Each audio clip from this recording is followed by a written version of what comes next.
you've described your songs as miniaturizations, and I think it's probably never been truer than with something like Sailing to Philadelphia, which was inspired when you read Thomas Pynchon's Mason and Dixon. And how do you go about condensing a book that size into the book, tune? I mean, I was reading, it's just what happens with songs quite often, not all songs. You can't talk, some songs I can't even talk about. I can't talk about them because it spoils it. But with some songs you can. And Sailing to Philadelphia, I happened to be reading Mason and Dixon, and I was on a plane and I was going over Philadelphia now, the massive conurbation. You could see all the oil refineries and the big ships and everything else. And in Mason and Dixon's time, they were going to Philadelphia over the Atlantic on coal boats and things from the west coast of England. It would take weeks. And I was thinking, it's a very short time, this little Philadelphia has become this monstrous thing that's just eating up the countryside. And so with some songs like that, there's a few circumstances will just combine to give me an idea. And the book is massive. I mean, it's like a stack of books on its own. It's a great big sort of burst sofa of a book. I mean, it would make an excellent set of wedge heels if you had two copies. It's just bringing it down to Catlin and my level. It's the kind of book that a man would write. Yes. You know. Speaking of men, I mean, we love to accessorise, but that guitar, you're not just accessorising with it today, are you? Will you play me a little bit of Sailing? Yeah, well, this is well, I've never done this before, whether an acoustic guitar, but this is how I do it with the band. You know, when we're in the studio, I sing the song right the way through to the band, when they're all sitting out in the studio, when I want to get it recorded. And I sing it from beginning to end like this. And there's usually a silence, and then somebody will say something like, "Have you got anything else?"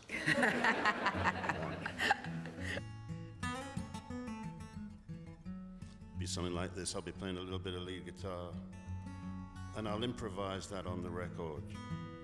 I did that live on the record, whatever it was. I'm Jeremiah Dixon. I am a Geordie boy. A glass of wine with you, sir, and the ladies I'll enjoy. All Durham and Northumberland is measured up by my own hand. Was my fate from birth make my mark upon the earth. So that's the first character. And then the next character, I got James Taylor, who very kindly agreed to play Dixon. So I could... It's a tough one for you to emulate, isn't it? Sorry, how he Mason. did it. I was Dixon, because Dixon was a Geordie, and he was a glass half full character, and I sort of related to him. James very kindly played the other character. It was a bit like casting for a movie, but I could just hear James's voice, and he goes, "They call me Charlie Mason, the stargazer am I. Seems that I was born to chart the evening sky. They'd cut me out for baking bread,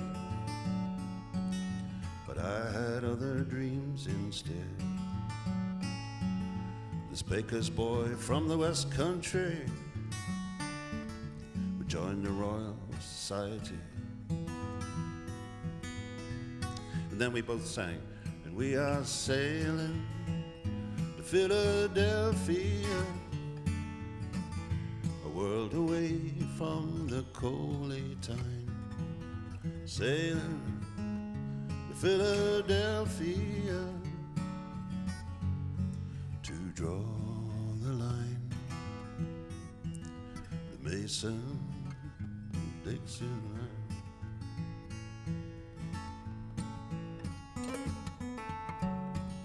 Which is about as much as I can bear of this now. Have you got anything else? Have you got anything else? Yeah.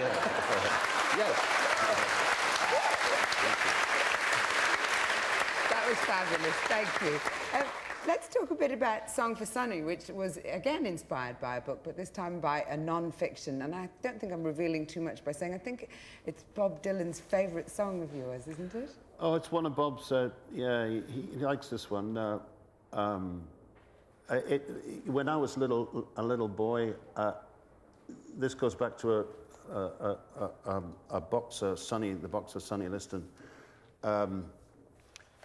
who was considered really to be unbeatable and a big, tragic man, the saddest face you've ever seen. I was immediately entranced by him. He had a tragic upbringing, and his father, he was one of the second last of 25 children. His father beat him very badly, and in fact, when they found Sonny's dead body later on, there were the marks of his father on his back.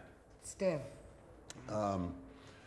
But it's a great story in many ways. I think he was very badly treated by America. When I remember being very small, and when, you know, do you remember after the Kennedy assassination? No, darling, we don't. Just thinking that something was wrong, that the game was fixed somehow, it was rigged. And that's what I think the feeling was after the Sonny. He fought 2 fights with the then Cassius Clay, who became the great boxer Muhammad Ali, who was the greatest of all time, of course. But a very interesting story from many points of view. And the song that you wrote is extraordinary in another way, I think, because it sort of echoes the kind of atmosphere of a fight and the rhythm of a fight, doesn't it? Yes, actually, Sonny used to train to a thing called Night Train, that James Brown Night Train, and in skip to that and everything. And I think he once said something really, you know, that one day he said somebody will write a blues for fighters. He said it'll be just for slow guitar, trumpet, and a bell, or something like that. Let's hear. So many miles to feed on a farm. Sonny was the second to the last one born. Mama ran away and his daddy beat him back. And he grew up wild, good love he never had. He had a left like Henry's hammer, a right like Betty Bamalam. Rolled with the muggers in the dark and dread, and all them sluggers went down like lead. That's lower than I usually. This is lower than I usually do this. Oh, well, he hung with the hoods, he wouldn't stroke her the fence. But he had dynamite in both of his hands. Boom, bam, like a slammer at a door. The bell and the can and the bodies on the floor, beware. The bear's in town, somebody's money say the bear's going down. Yeah, the bear never smiles. Sonny's going down for miles and miles. Sonny's going down for miles and miles. And on and on. No, not on and on. Brilliant. On and on for a long time. I mean, on and on for... It goes on... It can go on for about half an hour. It does have quite a few verses, but every single one of them is a gem. Oh, let's talk about you being inspired by history books, because but that's happened quite a lot with you. I mean, Mason-Dixon would be one example, but also Done with Bonaparte is a song inspired. Do you seek out books in order to find inspiration for your songs, or do you just sort of trip over it by mistake? No, I don't. It's just something that might happen. I can't remember where, all these songs are ancient now, I can't remember where Done with Bonaparte came. I'd read The Passion by Jeanette Winterson and liked it very much. And I think maybe that gave me the initial idea, and then I went off and I found a thing called, or Kitty found me, I think it was a Diary of a Napoleonic Foot Soldier, which was quite unusual in the sense that it was a history by a foot soldier and not some airy thing by a general talking about valor and bravery of all the men and all the rest of it. And it's a really interesting thing. And actually, when Anthony was talking about, I was thinking about that, because this boy is a 19-year-old stonemason, and he's been conscripted into Napoleon's army. He's an Austrian, and at the end of lots of this sections in the book, he says, he puts a prayer out. He says, "Save my soul from evil, Lord," you know, and I use that in the chorus of the song.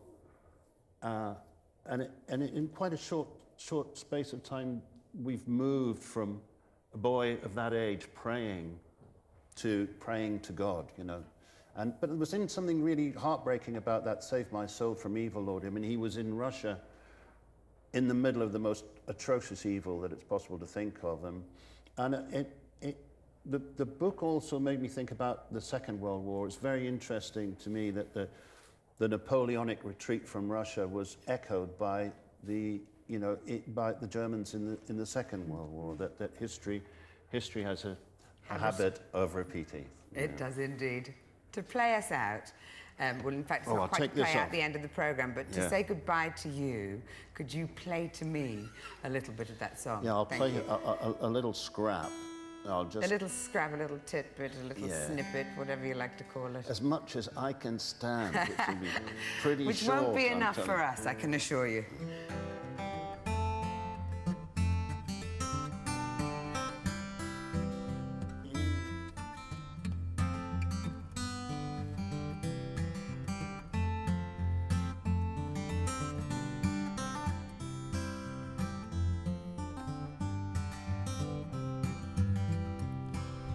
Played in hell since Moscow burned.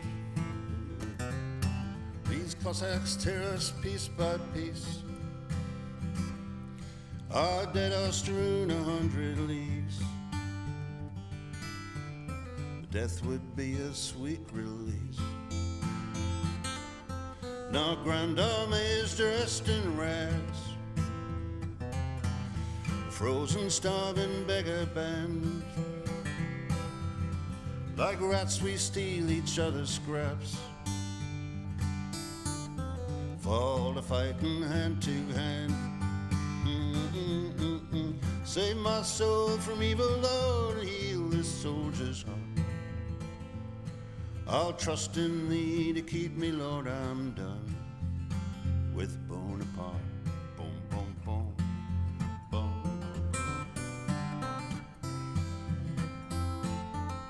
These guys I was playing with are Irish master folk musicians, and I had such a good time with them. We record this in Dublin.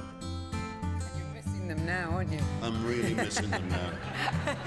Ladies and gentlemen, Mark Knopfler.